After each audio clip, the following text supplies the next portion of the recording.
Well, let's start with how to identify youth who may have experienced traumatic stressors and may be suffering from post-traumatic stress, whether it's the full disorder or some of the symptoms, which can be very, very problematic. The best way to identify those youths is, first of all, to find out what kinds of experiences they've had that have been really challenging and difficult for them, and to do that in a way that's very clear, very careful, that doesn't take them back to fully experiencing or re-experiencing all of the events.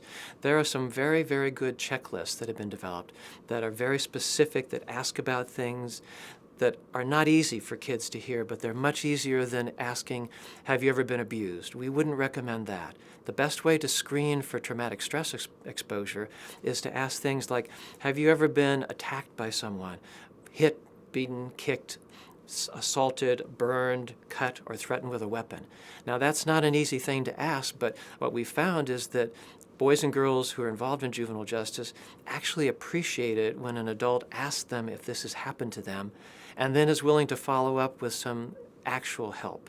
Then the question is, what do you do once you've screened a boy or a girl and you found that, yes, they have experienced traumatic stressors, and yes, they are experiencing some difficulties? There are a number of excellent interventions.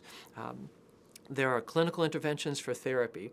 Probably the best known and the best research is trauma-focused cognitive behavioral therapy, TFCBT, and that's being adapted for and being used with youth who are involved in the juvenile justice system, but it hasn't actually been researched yet in that population. Another intervention that I'm responsible for, it's called Trauma Affect Regulation Guide for Education and Therapy, which spells TARGET. And that is an intervention which is a little different than TFCBT. In TARGET, what we do is we explain how the body, and the brain in particular, has been changed from learning mode to survival mode. And then we show kids a set of very practical skills for self-regulation when they're experiencing a stress reaction that begin with focusing and actually thinking very clearly before they react. Kids can actually develop these self-regulation skills, and when they do, they actually experience post-traumatic stress as not as significant a problem and very manageable. It doesn't go away, but it becomes something that they can cope with, and they actually are able to go on with their development in some very healthy ways.